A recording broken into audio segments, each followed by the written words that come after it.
Welcome to Sacred Spaces, the other side of the story. I am so honored today to have as our guest Brother King Tyrone Little. And I have seen him on YouTube. I saw him interview a gentleman named, is it Kareem Hassan? I believe it's Yes, Kareem yes, Hassan, who works with young boys and some girls in Baltimore in some of the roughest areas. And I reached after watching the show, I reached out to see how I could connect with Kareem Hassan. And I love the show so much. I watched a couple more episodes. And the one thing that I saw this Brother King Tyrone Little talk about, something called let me get it right, psychoeducational trauma. Is yes, that man. that's the term, psychoeducational trauma. So I have a background in psychology, spirituality, healing, and things like that. And I saw where the conversations he was having, there was like so much more richness that he had to share. And there really he was bringing on guests, so there really wasn't space for him to share. But one of the more profound things about him was the amount of time that he spent incarcerated, and to be able to come out, and he is like well documented. Two psychology degrees. He has a master's in what is Alcohol that? abuse counselor.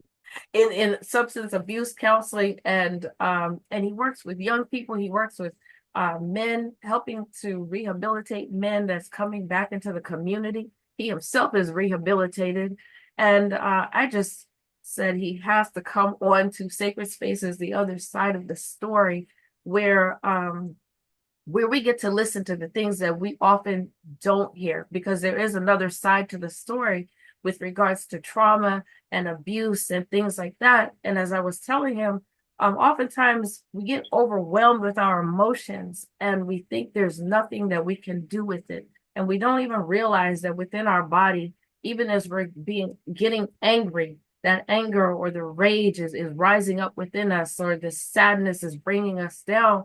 We don't even realize that there is actually communication taking place at a much finer level within the body, within our cells. Right. There's communication taking place, and he knows all about that. And when you become aware of this, then there's something that you can do about it. So I don't want to take up more time, because we started this conversation and we had to stop. We had to stop. And he always starts. I'm gonna say it before you say it. He always starts with giving thanks to God. And so we understand here that Mother, Father, God is always in control. We honor our ancestors and our ancestresses who have walked this path long before us and did not even have a space to grieve, to talk about their emotions in the way that we do today. So when we think about what they have been through, and what is causing us to crumble today, we can gather strength from those who have walked before us. But I'm going to be quiet now and just let you share with the audience who you are and this incredible work that you do that's transforming so many lives. Yes, man. I would like to start off first by giving all perfect praise to God as I normally do. I never lean towards my own understanding in that regard because I talk about trauma. I talk about trauma from an electrochemical perspective, and I talk about trauma based on the knowledge and the wisdom that God has enlightened me with.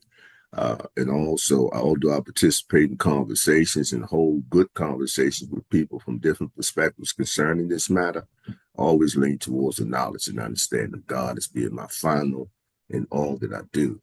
Nor do I criticize other people based on my lifestyle, but I do criticize for this in a constructive way, as I accept constructive criticism, because I believe that's the only way we can begin to develop neural pathways in our brain in a positive, productive way, become more healthy, psychologically, physically, spiritually, etc.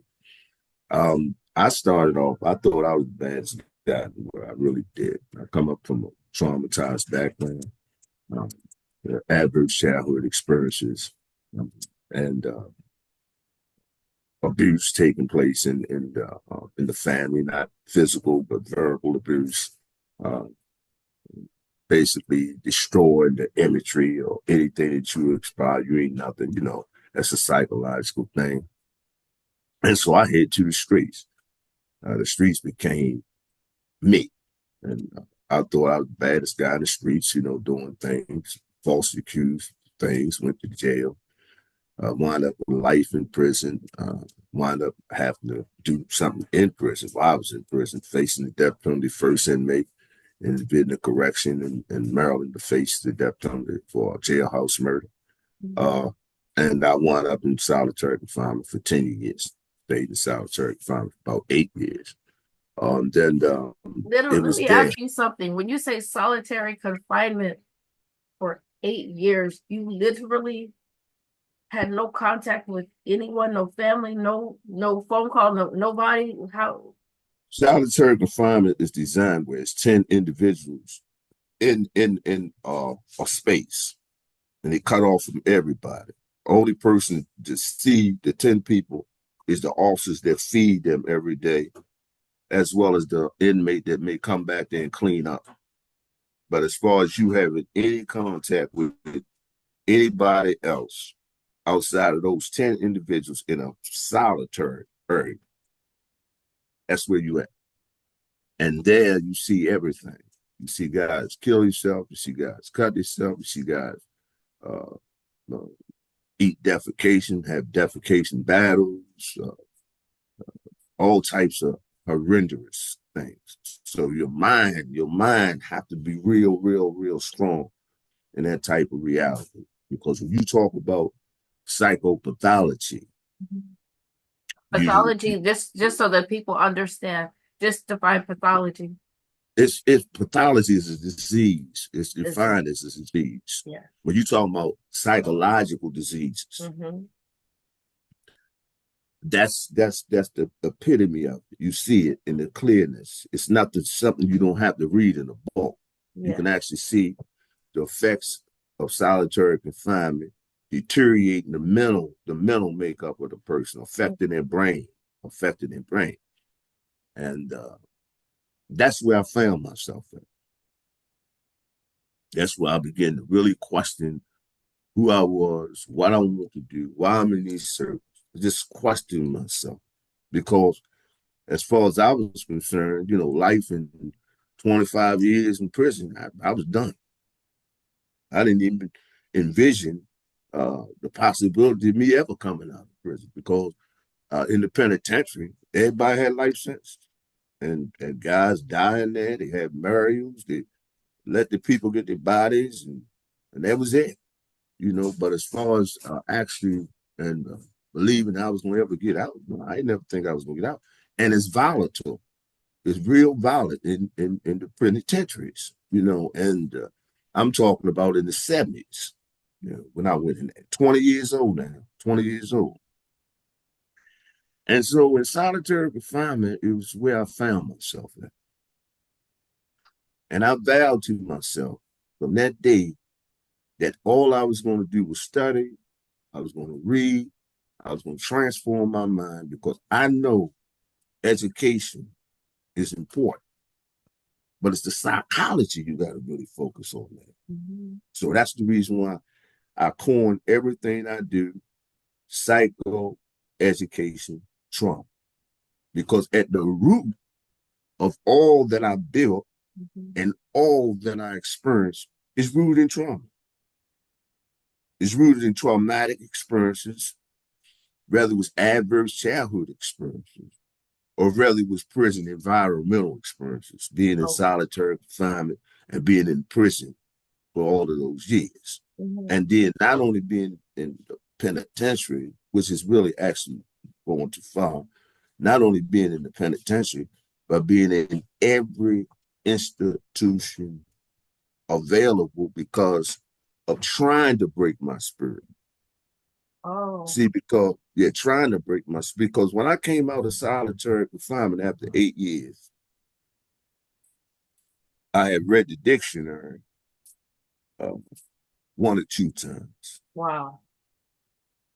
I read everything about psychology, all the histories of psychology, even before I got into the college systems about psychology and the root of psychology and where it evolved from.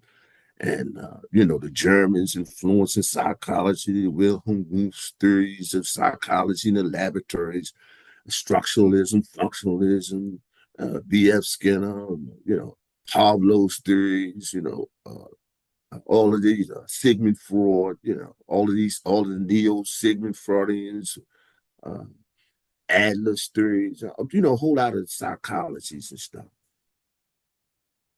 And so that was my transformation, leaving that behind and witnessing all that I saw and all the deaths that I saw and all the guys that broke down and pleaded just to come out, because solitary confinement is defined like a parking space.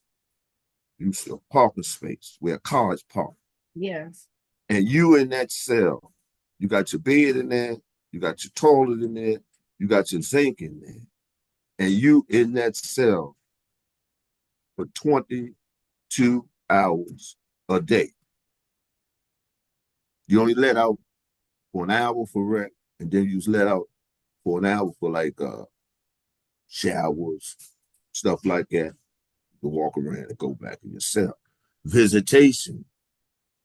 Your family can come visit you, but that was strict. You come out, you in this, you're tied up, you can't really move. You got your ship, you got the shackles on, you got the handcuffs on, you got all this on because you were solitary. And just how you had to talk to your people like this. So you couldn't even hug them, no physical contact. So they can hug you. They can hug you, but and you can hug them the best you can with the way you are. Yes. Because there wasn't no petition, but when you transfer from solitary confinement to lockup, no, you can't do that because you're behind the glass. So you can't do that. So, they can see you, but you can't, you're talking on the phone. You can't really have physical contact. Yeah. So when I went back into the general population, that was what I did. I taught words, I taught psychology, I taught law. I became a top lawyer in the system and started getting guys out, got myself out. Wow. But it's not about knowledge to the point of you bragging about it because you don't really know nothing. The only thing that we can do is have a justification for what we did, but we don't create or make nothing. So when I say I lean towards the knowledge of God, I believe I'm inspired in that way because of the situation and the lifestyle I live. If it wasn't, to me, I should have been dead physically. But God raised my mind to see some things and to understand the intrinsic operations and functions of a human being. Yes, yeah. And I think that's where we at.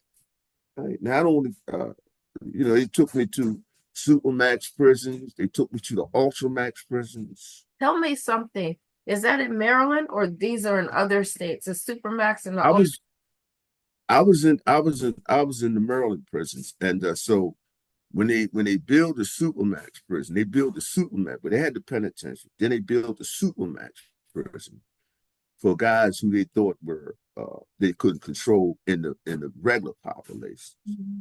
So they sent all of us to the Supermax prison, and in the Supermax prison, you lock down 23 hours a day, and you only come out for a half an hour for a shower. Like in the movies where they show like you're in a glass encased Don't get this. I think that's one of the major errors that exists, and that is the public have done a great disservice to wait a minute, my computer is low. Hold on a minute. Okay.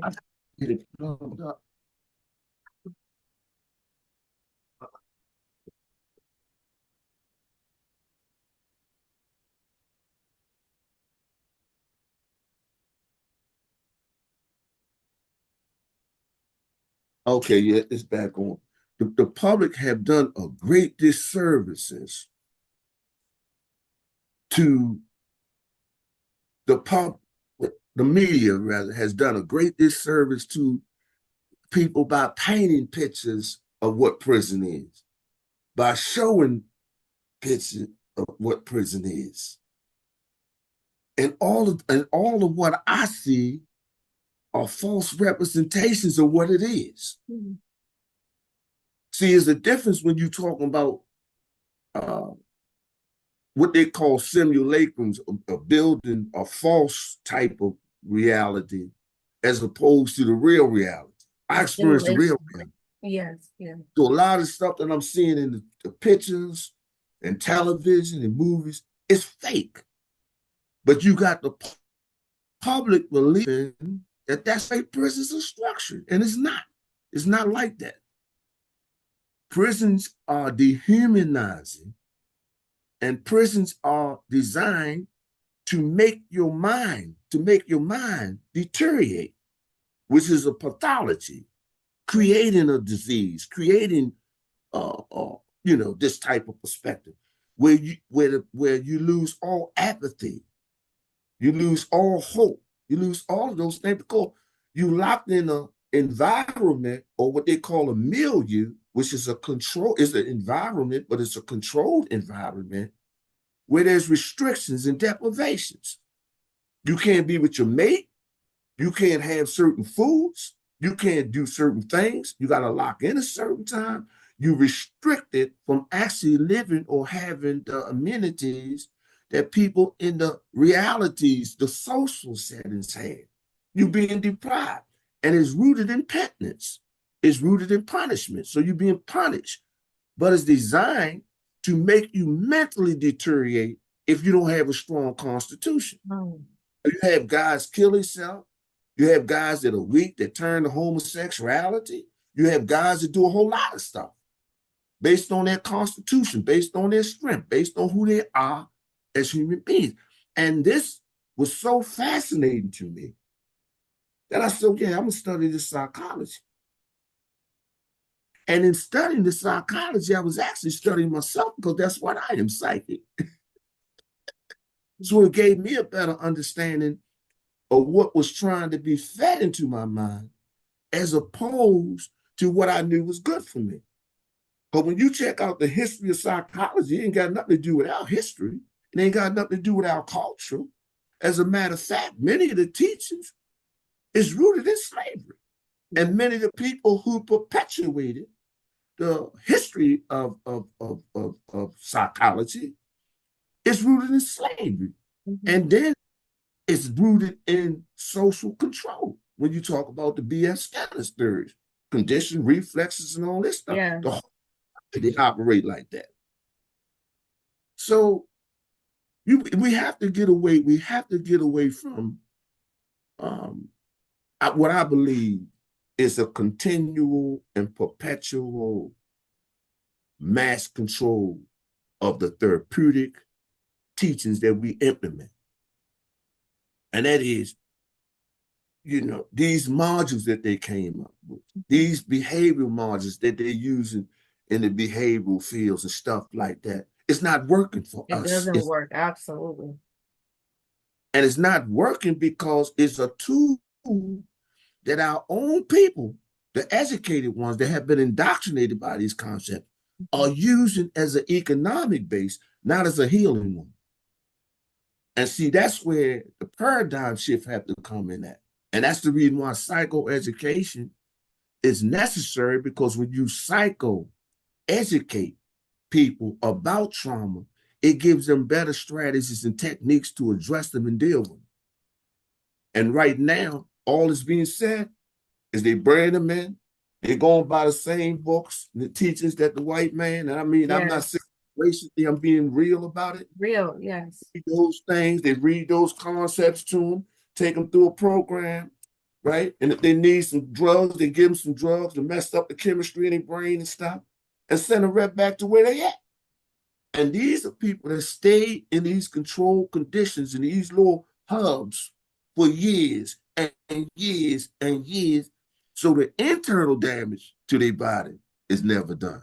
It's never examined. It's never dealt with. And they begin to deteriorate to a degree where they can't stop doing what they're doing because they done lost all sense of what it is to be a human being, because that's all they're dealing with is pleasure. And the thing about it is this, sis. When you take those type of things into your brain, the central nervous system is the center of pain.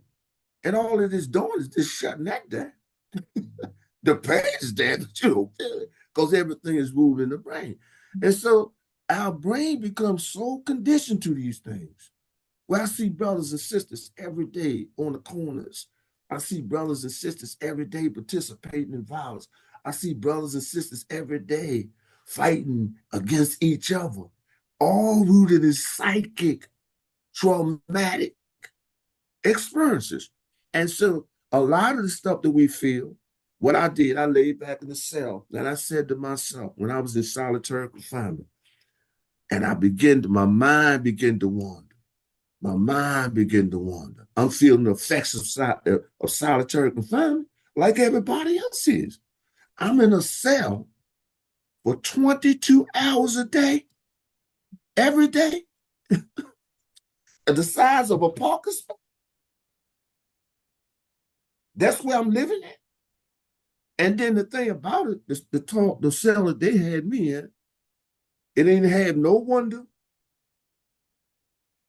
They controlled the toilet and the water from outside the cell. So the police come by, can you flush the toilet? I get it when I want to get it. Wow. No problem. Can I turn the I turn it on when I want to turn it on. That's what I'm trying to wash up, man. When you wash up when I say you wash up. No problem. So you have to condition yourself to let yourself know. And I think it was a psychologist that was in Viktor Frankl. Brother gave me a book called Logotherapy. And I read that book. I didn't agree with everything he said in there. Mm-hmm. But one thing I did agree is that you are the master of this. Of your own mind. Yes. Yeah. And if you are allowing extraneous forces outside of you mm-hmm. to control you, then you're not in control of it. Yes. You see what I'm saying? And that is a major issue, sis, when you talk about trauma. Yeah. That we take our traumatic experiences and we basically look for solutions on the outside of us and things outside of us. Yeah. But we're not dealing with what's going on inside of us because we don't have no control over that. And that's the reason why I use psychoeducation trauma techniques and strategies to bring people back into the reality of their own mental mind through education. And you address your traumas the way that you want to address your trauma because they're stored in the subconscious part of your mind. Right. Yes. In the unconscious part of your mind.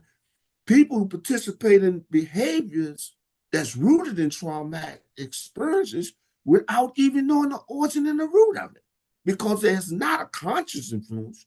It's being influenced consciously, but it's coming from your subconscious or your unconscious mind. Things you've stored in your mind all the way back to your childhood. Things that you may have experienced back then. And then, we come up with these psychological constructs of how we explain trauma. Well, trauma is biological.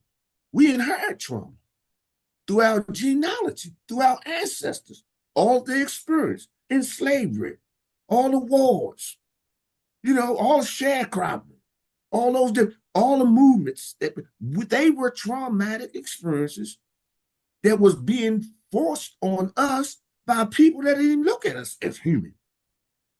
And the thing about it is that it has been modernized, but it's still there. It's still the same. Racism, yes. Discrimination, all of these things are there, and they impact on the low communities to such degree. I mean, I live here, and I see it. It's not strange that in Baltimore, you got violence going. It ain't strange to that because the children are traumatized, but they go home to a traumatized household. But the mothers and fathers traumatized. They know that they're on the corners doing what they do, but they go right back to a traumatized thing because trauma in the low Black communities and all over has become a norm. It's something that they normally accept as a condition of living with no understanding, educational wise, right, psycho wise, of why these traumas are ruling them in such a negative way. Well, that's their life. You got people get up and do the same thing every day. Yeah. Yes. Yeah. And They they think don't it's read, they normal. don't study, they don't develop themselves, Yeah. they don't do none of that. That's the constructive part of the criticism. Mm-hmm. And so that's what I promised myself. I promised myself that I would psychoeducate myself. Now, when I came out here, although I had all this knowledge and although I had this whistle, when I left the street, I was 20 years old. So while I had developed psychologically, knowledge-wise, physiologically, and biologically, and people say, oh, this is a strong person, oh, this is I was still 20 years old. Because that's where I left off at. So when I'm coming out here, I'm thinking that they moved that. That's gone. Oh my God, when they put this here. And although your family and your friends may inform you about that, because I do have, and I still do, have a strong family support, I think that's important. Because you got brothers that come out here that ain't got no family support, they recidivate. Yeah, yeah. And then the strange thing about this is people who serve long-term incarcerations. I did a paper on this and I published it in the Psychological Association paper. Dr. Hutchins and I had went to the Psychology Association and I spoke there and I told them about the psychoeducation modules. It's strange that long prisoners are dying. They're coming out of prison and living a few years and finding out that they got cancer, finding out that they got hepatitis C, find out that they toes and stuff and everything is not right. You know, because there's no examinations. And the medical stuff in there is so poor that if I got a problem, I got to put in a sick call. It might take 2 weeks before the doctor see me. So you done had brothers die like that in the system, and you having brothers dying that's coming out the system that long because they got too many poor health conditions. We just lost 2 or 3 brothers that just come home. You had one brother did 47 years and came home and died the same day. You had a brother just come home. He died in the doctor's office. His sister said, you know what? They treated you so bad. I'm trying to get you to. He said, please just get me to the doctor. I just need to get to the doctors. He died in the doctor's office. 47 years now. Then you had a brother just come home, Ron Ellis. Did about 45 years. He just died. You got brothers that served a long time, got prostate cancer, got all types of disease cancer, got heart conditions, brain tumors, clogs in their legs, because these are undiagnosed situations in the penal system. But they paint the picture where, you know, you go to the infirmary, all in the movies, people say, oh yeah, they at least take them to the hospital. That's unreal. And that's another thing that I'm saying is that these psychotherapists and these psychiatrists and stuff, man, I'm talking about of nationality, have to stop using these European concepts on our people because they're not working. And they're only making us worse because you think people know what they talk about when they're doctor. I'm a doctor, this doctor. Man, you ain't nothing. If you don't have knowledge of who you are, yes, and you're not associating that with God, you ain't nothing. That's it. You're on the wrong path. Yes.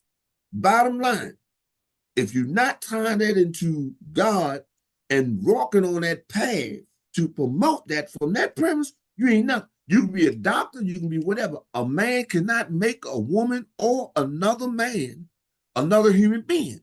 Only God can do that. And so when God made the human being, God made the human being up of something.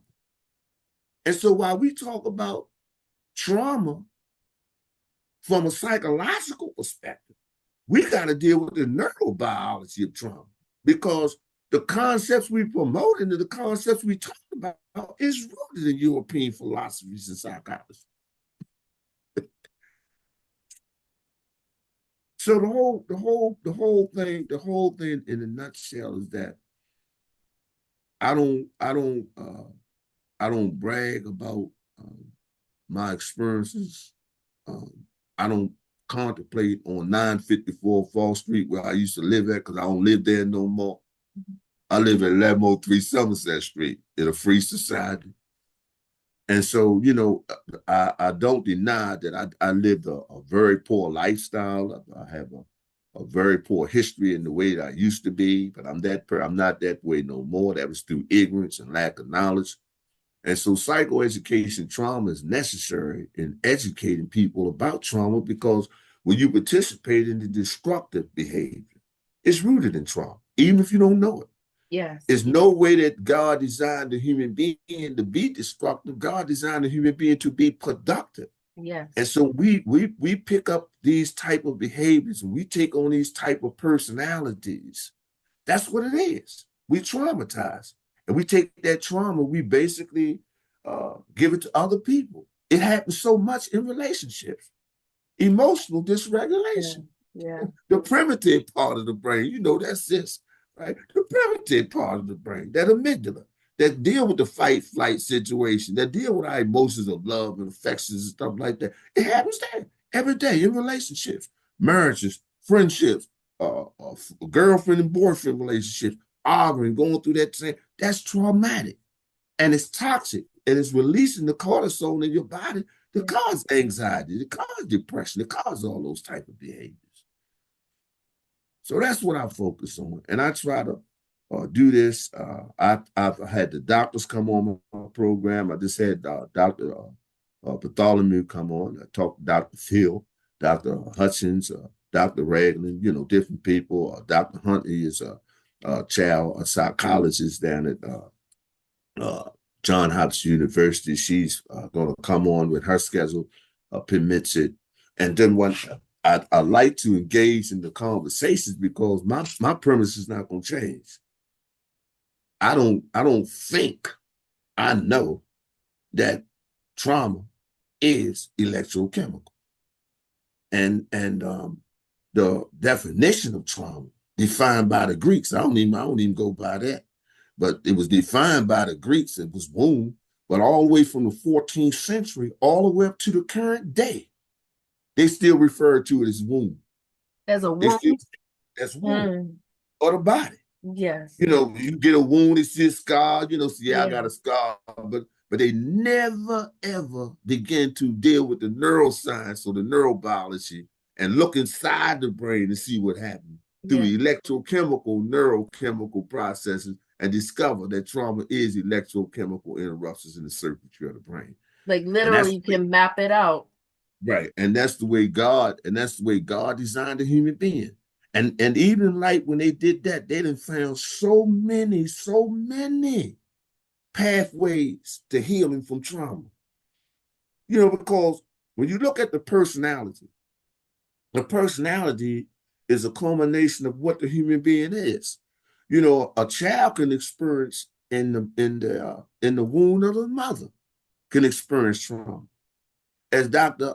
Amos Wilson talked about in his book, Developmental of the Black Child, how that happens while the child is in the womb, where disparities in learning and neurodevelopment of the brain take place, where the child is doing bad in school, where the child do have erratic problems. But that's associated with the womb of trauma transferred through the placenta and the urinary tract of the woman during the childhood development. whatever she's experiencing or she's going through, whether she's taking a nicotine, alcohol, reefers, everything into her body during her pregnancy, that's transferred over to a child. Yeah. And it stops the developmental structure of the child. So when you talk about this thing of trauma and you talk about it from the electrochemical stuff, it's deep. It's deep, man. And then the evidence is there. Even if you go back to the book of Genesis, it supports that God created the human being electrochemical and put the spirit into the human being. Because we made up of the dust or the particles of the elements of the universe, and all that's electrochemical. A rat, a dog, a cat, a mouse, an ant, anything that's breathing, that's moving, that's living, have to function by electrochemistry. Yeah. Otherwise, they wouldn't be alive. And that means everything, just for people to understand, like everything is communicating. The very elements are communicating. There's a level of communication that is taking place. That's why I love so much what you're doing, because where they stop in psychiatry, like you said, and psychology, it doesn't address anything. That's why you have to sit on somebody's couch for 60 years and take medication. Absolutely. What you do to temper and try to manage your situation, right? Try to manage it. But you're right. God didn't create us broken. And anything that is broken can be fixed. But you have to understand the level of communication. And they can map, if you have feelings of joy, if you have feelings of sadness or rage, anger, that can be mapped chemically in our body. Like personally, when I was going through a very difficult time, I just became aware, and I know it's a spirit, but I just became aware, or I say the spirit, but I'm sure somebody whispered that in my ear that I couldn't see, that what if you're not angry at what you think you're angry at? You might just be used to behaving in this way. Like there's some chemicals flowing through, literally chemicals flowing through your body, like you're like an addiction. That's what something it is. happens and you just addicted. You just have this response as if you can't control it. It's like, no, you can control it. I literally heard like you can make a different choice. And I began to observe myself, and I began to see, oh, I can. I began to put a space between me and my emotions. And I began to see I can watch my feelings. I can watch when that anger is rising, or the sadness or whatever. I can detect when everything is moving like that behind me. It's moving up and down. I don't have to, even if I get angry, I don't have to go into a rage. I get to a place where I can literally come back. It's just now that I see you're saying. To me, that's getting in tune with your spirituality. And I say that from a psychoeducational perspective. Dr. Naim Akbar, he said that European psychology have systematically ejected the soul out of psychology and reduced it to behavior. Yes. That's all we talk about is behavior. And that's what the American psychology talk about. Is the American psychology evolved from Sigmund Freud, and all these other psychologies that evolved from that were neo psychologies that broke away from the psychoanalytic process, because Sigmund Freud was the first one that talked about this. That talked about that brain. That talked about the trauma stuff through hypnosis and hysteria. Him and this guy, Sharkot, a hypnotist. I ain't gonna get into all that history. But what I'm saying in so many words is that that's what people functioning by now. They function by behavior. Yes. Everything had become behavioristic. We have become so physicalized and so objective. That's what the objective, everything is being ruled by physical stuff, material stuff, and people getting into all these Dantes and moving and want to participate and dress up and go out and live beyond their means, but they don't deal with the trauma that's going on inside of them. So trauma is expressed symbolically. And when you become educated to that point, psychoeducated to the point, you can see it. And you don't have to go through no college. You don't have to go through no university. We got to deal with objectivity and stop dealing with subjectivity of what we want things to be and look at what they are realistically. We Yes. see, we Yes. see what's going on. Yeah. We see the behaviors. We see that psychology have reduced this thing to behavior and not dealing with the spirituality of the human being. Because that's the only part that you have to make amends to. Yeah. Because that's the part of God that lives in you. When you get back into the scriptures, it say that. Yeah. God breathed into man a soul or spirit, and it became a living being, meaning man and woman. That's the essence of the human being. Yeah. And so that's what needs to be healed, because that's what is damaged. It's not us. The physical, not us. It's not us. It's the spiritual part of us that we have to get back in tune with. And so people not being educated about that. Like you say, they sit on a couch for hours. And well, you probably go, yeah, you right out there. I'm going to give you this medication. This will stop this. This will stop that. The brain itself is a chemical laboratory. Our brain operated in producing its own chemistry. Laughter, we can create the endorphins that make us feel good and bathe our brain thoughts, even if we're faced with bad situations. But the whole point is that you have to be psychoeducated in these techniques and in these approaches to understand it. And the thing about it is that it's not an easy process, because when you got a person that's been so conditioned, it's hard to break. And I always get an example like Christmas. Me and my brother, we know we're no Santa Claus, but we wanted some toys. Right. Because we was indoctrinated to that. You got people right now today still indoctrinated to the Christmas stuff. You got people that indoctrinated to the Easter stuff. And I don't care what the brothers or sisters come out or write about and say, this history ain't good for you, that history. We have a hard task to psychoeducate people because of certain belief systems that deeply rooted and wired in their brain. Yeah. So it's a hard task when you talk about a paradigm shift, when you talk about something that's going to make the human being more better. And it's hard to do it because they've been so complacent and so conditioned to live in the way that they live. But that's why people like you exist. People, seriously, when I think about in the past, I want to say since 2021, maybe since 2021, I have come across at least 5 or 6 people that were given death or life sentences, and they're out walking about. That's the power of God, and that's the power of the mind. God works through the mind. So I say our real throne is our mind. If we don't have our mind, what do we have? You talked about how they try to dehumanize you in prison. Strip you of everything.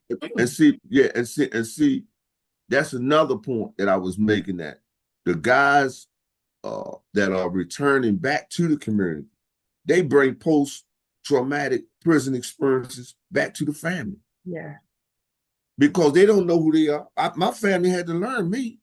I had to learn myself. Like I said, I thought I was 20 when I came out here. I was an intelligent guy now.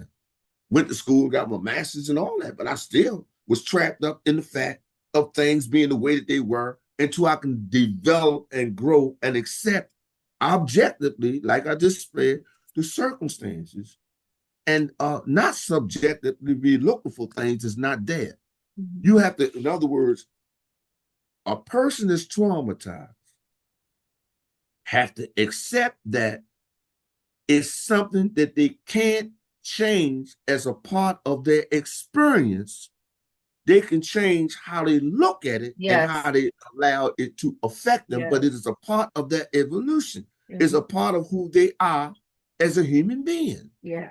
And see, so once they can get past that aspect and know that it's greater pathways and there's a greater life and there's a greater experience from them, then that means they're releasing their minds being ruled by past experiences and living in the past. Yeah. See, a lot of people live in the past.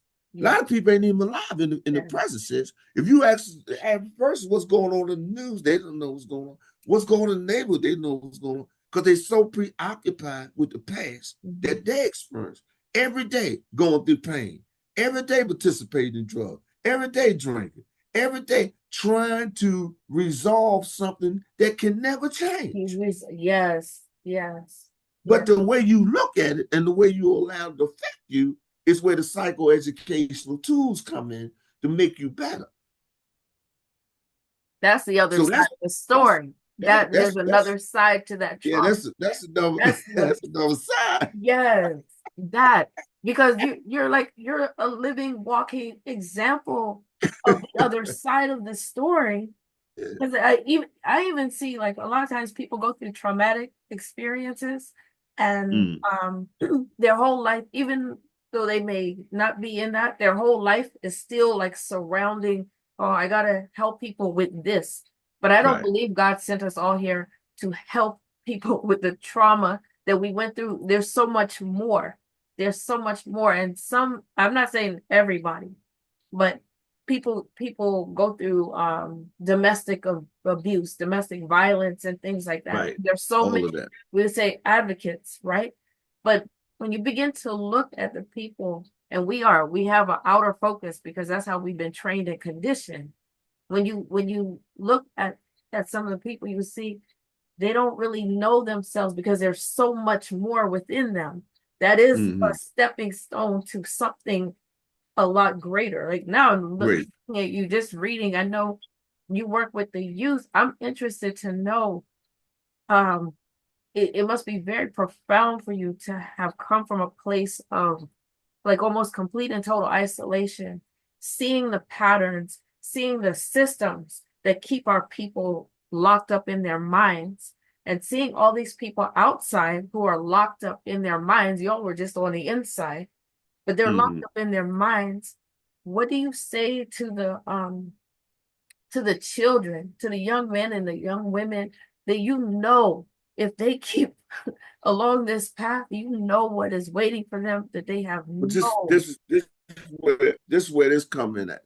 I don't specifically deal with that aspect. Kareem Hassan deals with that aspect. Okay. But what we do is we're partners. He in other words, through MOUs, memorandums of understanding, Understanding. Mhm. we establish a partnership where we collaborate, we assist each other. Okay. I'm also deal with the adult population because to me that's the most challenging population to unwind their brain. Yes. And so he deal with the youth population in experience because when Kareem went to prison, and I don't want to get into his story, he was 16 years old. He was the youngest guy, him and another brother named Kevin Gibbs were the youngest two guys in the system. I think one was 15, one was 16. And you talk about in the early 70s. And so, he know the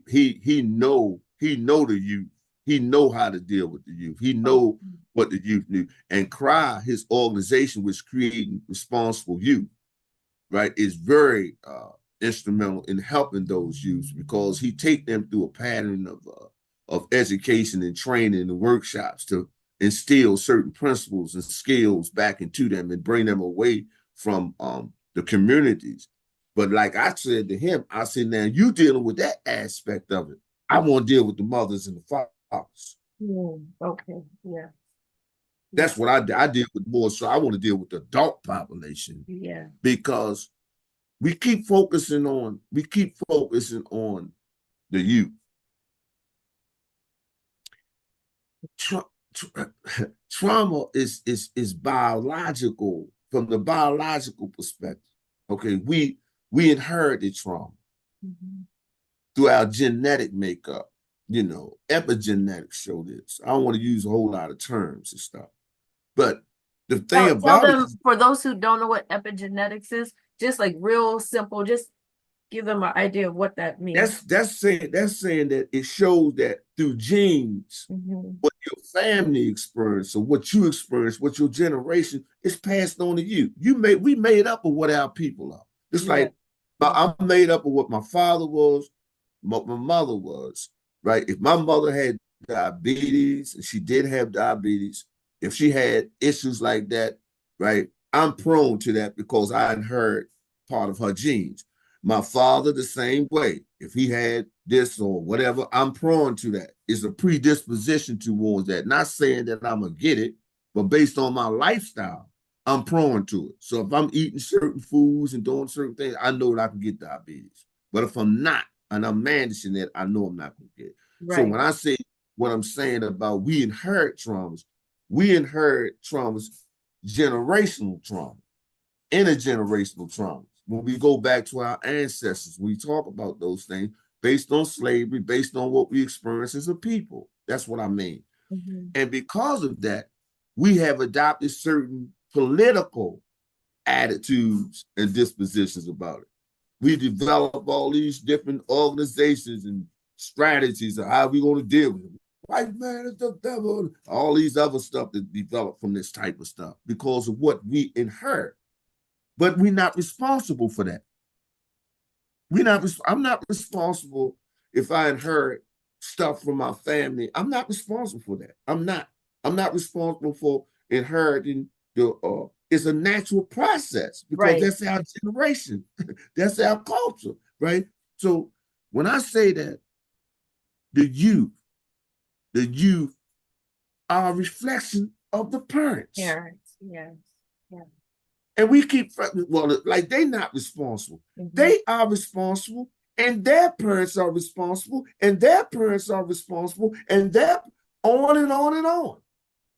Because we was indoctrinated Indoctrinated. Yes. Yeah. with these beliefs. Mm-hmm. We was indoctrinated with them, sis. The whole gynecological foundation of the woman dealing with Sims is built on the torture that Black women experienced during slavery. Through I just read all about of that, that. Oh my goodness. Yes. all of that. I Yes. mean, Yeah. it's so horrible when you talk about the dark things that happen to our people. Mm-hmm. So, when you talk about education, you got to educate the mothers and the fathers, not just the youth, Right. because the youth going right back to a traumatized community, to a traumatized household, where the mother and the father are traumatized, where emotional dysregulation may take place, where the guy might be beating up the woman, or all of that type of stuff go right there in the household.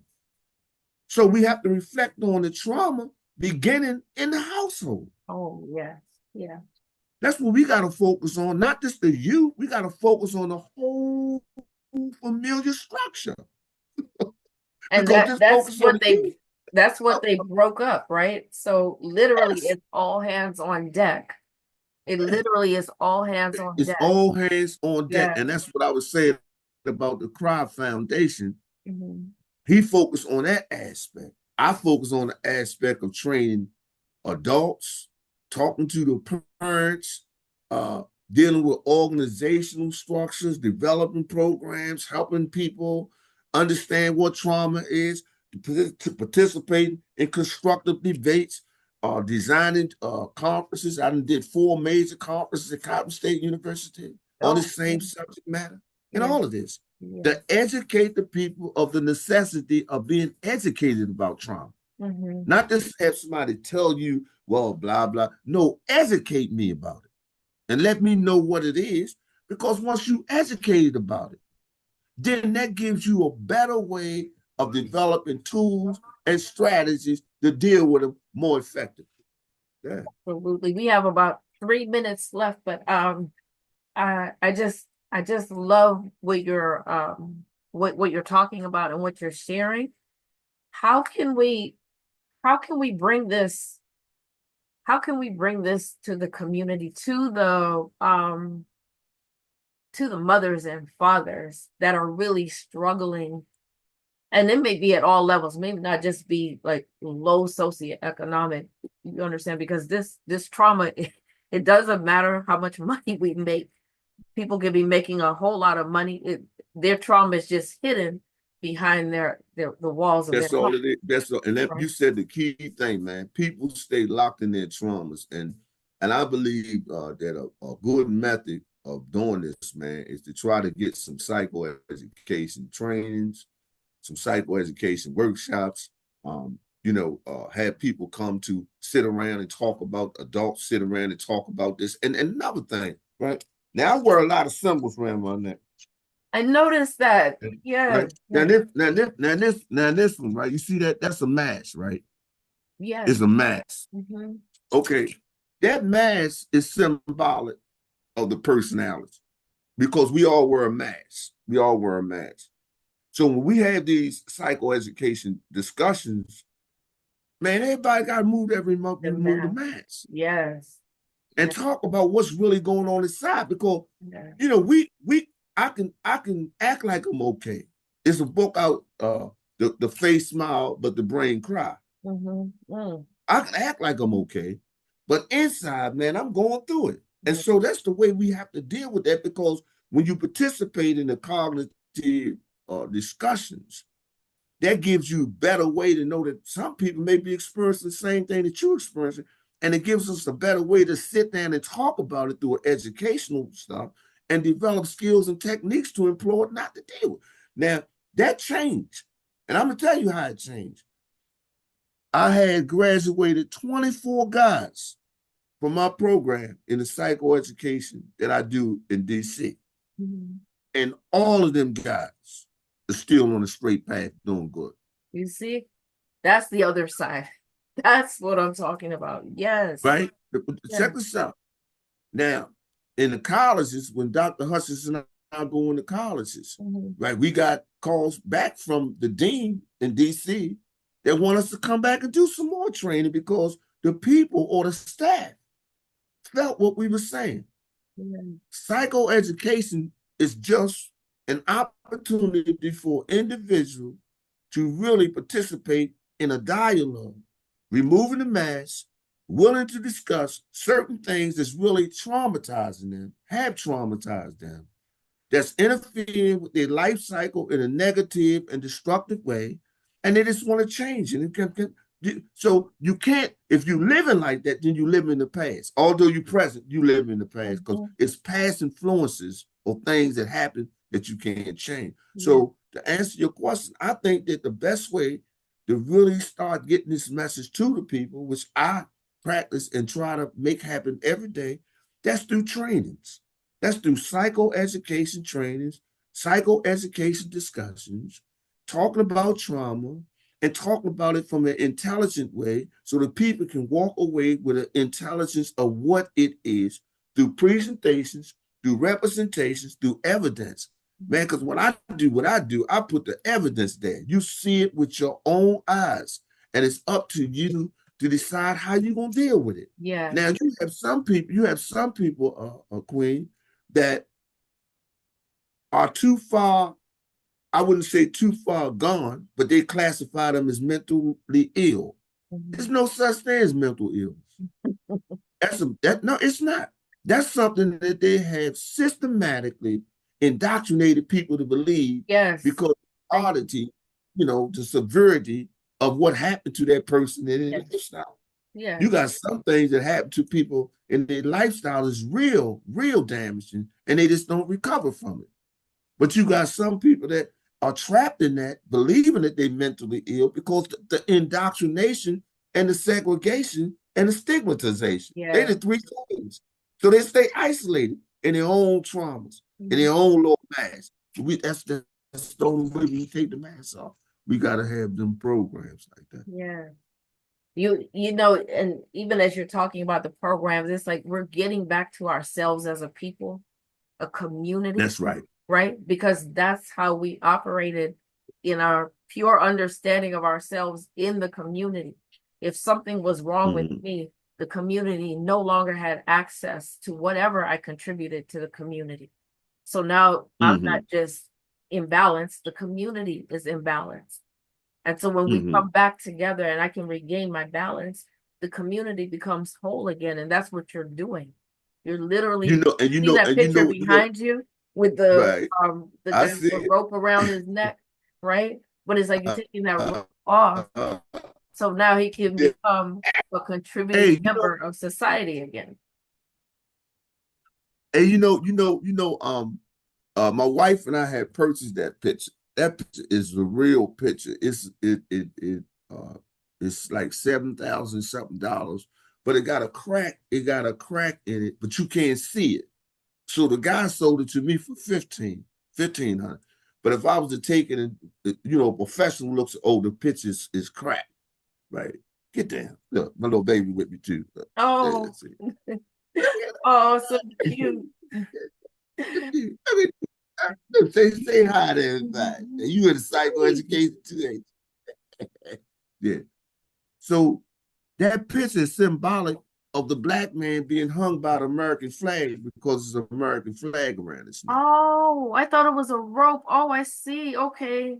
No. Wait a minute. This Wow. what this what this what I'm gonna do, sis. Wait a minute. Hold on 1 minute. Watch this. Wait a minute. I actually see the stars and the stripes now. I couldn't see it before. Wait a minute. Here we go. I'm gonna do this real quick while we're here. All right. So look at your phone. I'm gonna send it to you real quick, and you can see it clear. Might want to blow it up. Wait a minute. Okay, so I just sent it to you. I just sent it.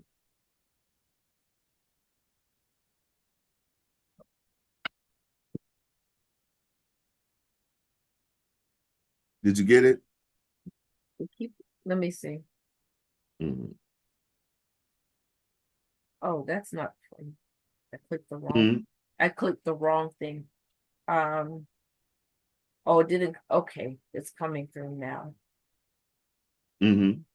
Oh, I see Yeah, it. that's American flag. Oh, now I even See, see it better behind you. Yes, I do. yeah, yeah. That's the Wow. American flag wrapped around a black man's neck, meaning that we being hung by America. Yeah. See that? Yes. Wow. Yeah, Wow. yeah. But so I believe, like yesterday they gave me the flag, the award yesterday with the Oh, yeah, right with the American flag, come from the president office. But my thing, listen to this, sis. That's the only way I believe that this is going to be effective. That is, we start designing workshops around psychoeducation, bringing people and having conversations around these matters, talking, and all of the curriculums are developed, the strategies, techniques, but it's a process of how you implement them, take them through what it is, man, and find some stuff out. And we sit and talk and reach some good conclusions. And it's just a matter of growing in those process. Like I told the guys when they first started, I said, man, I know everybody here been traumatized. I know everybody, but listen, you're in a free world now. You can't change none of that. All you gotta do now is get your brain right, get your thinking right, get you right. And it's accepted. That's just a part of your development, but it don't rule you. You rule this. So, although my brain was developed more in prison than it was in the community, I bypassed that. I mean, like I said, I don't live there no more. I live in a free society, and that's what I'm doing. It's a part of my history, and it's a part of my history that I can't try to segregate or fragment from who I am as a human yes. being. But Yeah. I know that's not a part of my history that rule and control me no more. Yes. That's amazing. Um, I'm just I know I'm going to contact you again so that we can actually set up these workshops. How long is your training? Well, usually my training take 2 to 3 hours, but I train the safe street sites. I usually take and do that in 2 parts. I just trained them in psychoeducation training. It was real good. They learned a lot from that about themselves. Because I'm not talking about training them for to go out in the streets. I'm training them to understand who they are because they're Yeah. dealing with a traumatized people. You Yes. can't you can't train nobody in trauma if you ain't dealt with your own traumas. Absolutely. Tell that story. And that's So, the thing. what you That I want our say? people to get that, right? There are a lot of things that we're fighting against in Yeah, society. And yeah. until we clear our own selves, we're not going to see what we are looking at in society change because we're the And ones with that's the key to change it. But we right. have to change. What does the Bible say? Be transformed by the renewing of your mind. So when Of you your say mind. psychoeducational. You say educate your mind. Educate your This mind. is like That's right. real brainwashing because they That's say right. brainwashing is poison, but they twist everything. This is literally brainwashing, cleaning the brain, cleaning your mind, your perception, so that you can make the right choice. Now, sis, you mentioned something now. I did read a book about brainwashing, and it was talking about all of the European theories that are used to basically take us away from our identity and who we are as a people. And I think that when I asked Dr. Lady J a question on the podcast, and I had her. I said, now we are helping a population of people to deal with trauma, and I said, but what about the people, us, right? That may be drinking, going out partying, doing this, doing that. Yet we coming on Monday morning, we coming back. All right. But we not dealing with our own traumas. Yes. So, the educated have to be trained in this too. Mhm. Yes, because like what I didn't read his book, but the one where talk about the miseducation of the Negro. We've been Yeah. trained in their system. Carter G. Wilson. Yes. Carter G. Woodson. We've been trained in Yes, their ma'am. systems, but their systems were designed to oppress us Absolutely. and for them to Absolutely. flourish. So now they just have like missionaries. They have willing missionaries among our own people. I'm serious, man. And they doing a good job. You know why? They eating that croutons and caviar and got little cars and houses and laying back all comfortable. And Now, it becomes traitors to their own people because they yes, know what they got is not working. It's only a form of indoctrination and control. it is. You I thank you so much, Brother King, for coming and sharing this. I know I had to hear your story Yes, man. and what you know because I know it's so profound, but I couldn't get it from your guest. I had to get it from you. I understand. I understand. Right? And so Right. I really appreciate you coming Right. No here. problem. I appreciate you, Queen, for even inviting me to this and always give my honor to the king, Dr. Newson's man. I Yes. mean, I really enjoy him coming on my show and talking. It's been real pleasure. And I appreciate you recommending me for that because he told me you said that I need to come on the show. So I Yes. appreciate you. I appreciate you, Queen, for recognizing that and promoting this stuff. And I believe it's very beneficial and it could be beneficial still if we can get this thing rolling and get some people aboard that really need to talk about these subjects, man. Listen, talk about them in an intelligent way. Because like psychoeducation, trauma is needed. And until it's implemented, it's not a panacea because I believe, you extract from what you know work, even in light of the fact that it's rooted in European stuff. So that's okay. Yeah, I can use this because it makes sense, but some things don't. And that's what you got to train your mind. What works for you as a human being? What makes you enrich? What makes you feel good? And how you can deal with your traumas, basically, and socialize and be a healthy human being still. Yeah. So we'll work towards some stuff, and I look forward to hearing from you soon. Is there any way I can get a copy of this so I can share it with my people? I'm going to upload it to Facebook and YouTube when we're done with this, and then I'm going to Uh-huh. send you the link, okay? Okay, So that you can beautiful, share it. beautiful. Yes. Yeah, Yes, ma'am. I appreciate definitely. it. Okay, Yeah, absolutely. Thank you okay. so much. All And right. I Thank really you. want to help set up set up these types of workshops in different communities Right. because Okay. people absolutely need it. Do you have a cost that is that people normally pay Yeah. for? Well, my training with the Safe Street site, I trained them. It was, I think it was 8 or 9 people, and I had charged them a price. But I discussed that with you. I'm not going to do that like this. Okay, I'll that's fine. discuss that with you. You know what I mean? And Yes, it's all is good. But yes. yeah, I do that, and then I had to be vetted through the charity Catholics, and I sent over all my credentials and everything. Okay. And they looked at it and vetted me. So I'm formally able to do that training whenever the staff needed or the director feel that he needed. We stay in constant contact. He'll tell me that. As a matter of fact, there's one training I have to do with them next month that they wanted that I developed and stuff. So as different types of trainings I do. So Okay. for example, I believe when you're talking about the adult population and you're talking about it from a psychoeducational perspective, I implement the psychoeducation trauma basic ID. And each one of those letters represents something. Basic ID. So the B is for behavior, A is for affect. We get into all those domains. Okay. We get into all those domains from the educational perspective, dealing with the human being from top to bottom, so they can understand exactly where we will go. Then I might get into the fundamental functions of the brain, psychoeducational fundamental functions of the brain, to let you know what parts of the brain control what behaviors and why you act the way that you act, what's how you deal with that, how you gotta let that, not that part of your brain, because the brain is controlled in three parts or broken down in three parts. You gotta let that front part stay in control where our executive functions are at, but we rule by emotions and all that stuff. I don't want to hear it. Like we're not even thinking no more, right? Yes. So we talk about those aspects. Then we talk about transfer of traumas to people, situations. It's different workshops.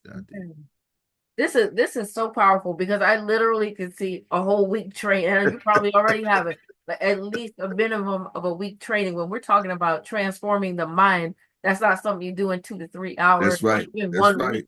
It's like discipline and practice, and it's like breathing and eating or whatever. But this, when we talk about our people coming back to who they are, dismantling the falsehood, beginning to even understand how our body operates. Because it's part of how it's a basic, you use the word basic function, how we operate. We know how our cars operate. We don't know how we operate. How we operate. That's right. Something is wrong. And so I just love that you're rebalancing the scales. And thank you so much, Brother King. Thank you, I sister. appreciate you. And we Thank you, definitely are Queen. going to be talking after this. Okay? Yes, ma'am. Yes, ma'am. Thank you so much. Yes. Take care. All right. Bye-bye.